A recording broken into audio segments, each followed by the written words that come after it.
எல்லாருக்கும் வணக்கம். Welcome to Dharsha's kitchen. இன்றைக்கி நம்ம சேனலில் ஒரு சட்னி ரெசிபி தாங்க பார்க்க போகிறோம். இந்த சட்னி இட்லி தோசை கூட வச்சு சாப்பிடச்சுல ரொம்ப டேஸ்ட்டாக இருக்கும். இப்போது இந்த சட்னி எப்படி பண்ணுறதுன்னு பார்க்கலாம். வாங்க வீடியோக்குள்ளே போகலாம்.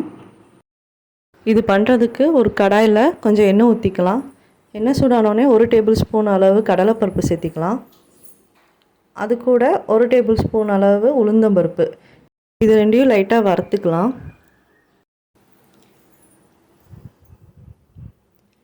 இப்போது இந்த மாதிரி லைட்டாக வறுபட்டதுக்கப்புறமா இது கூட ஒரு மீடியம் சைஸ் இஞ்சி அதை சின்ன சின்னதாக கட் பண்ணி இதுக்குள்ளே சேர்த்திக்கலாம்.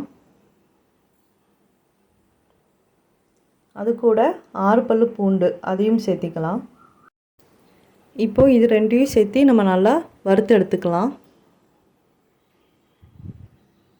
இதோட பச்சை வாசனைலாம் போகிற வரைக்கும் நம்ம நல்லா வறுத்துக்கலாம்.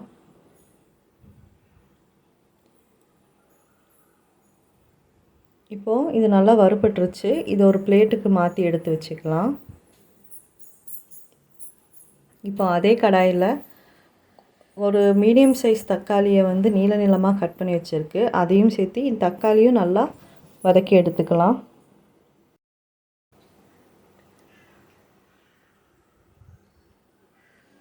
இப்போ தக்காளியும் நல்லா வதங்கிருச்சு.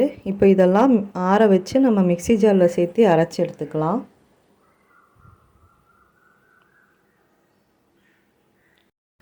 இப்போ ஒரு மிக்ஸி ஜாரில் கடலைப்பருப்பு, உளுந்தம்பருப்பு, இஞ்சி, பூண்டு எல்லாமே சேர்த்து ஒரு டைம் நம்ம நல்லா அரைச்சி எடுத்து வச்சுக்கலாம்.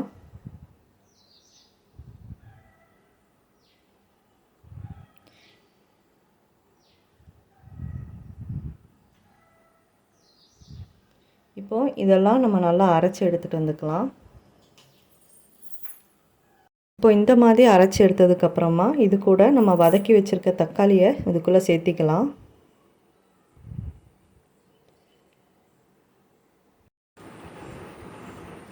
இப்போ இதில் தேவையான அளவு உப்பு அதையும் சேர்த்திக்கலாம். உப்பு சேர்த்திட்டு இதை நம்ம நல்லா ஸ்மூத் பேஸ்ட்டாக அரைச்சி எடுத்துகிட்டு வந்துக்கலாம். இங்கே பாருங்கள், நல்லா ஸ்மூத் பேஸ்ட்டாக அரைச்சி எடுத்து வந்தாச்சு. இப்போ இதை ஒரு பவுலுக்கு மாற்றிக்கலாம். இப்போ இந்த சட்னியை நம்ம தாளித்து எடுத்துடலாம். இதை தாளிக்கிற பாத்திரத்தில் கொஞ்சம் எண்ணெய் சேர்த்திக்கலாம். அது கூட 1/2 டேபிள் ஸ்பூன் அளவு கடுகு, கொஞ்சம் கருவேப்பிலை. இப்போது இதை சட்னிக்குள்ளே சேர்த்திக்கலாம்.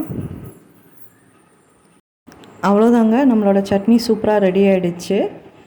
இந்த வீடியோ உங்கள் எல்லாத்துக்கும் ரொம்ப பிடிச்சிருக்கும்னு நினைக்கிறேன். பிடிச்சிருந்தா லைக் பண்ணுங்கள், ஷேர் பண்ணுங்கள், கமெண்ட் பண்ணுங்கள். அப்புறம் நம்ம சேனலை சப்ஸ்கிரைப் பண்ணுங்கள். தேங்க்யூ.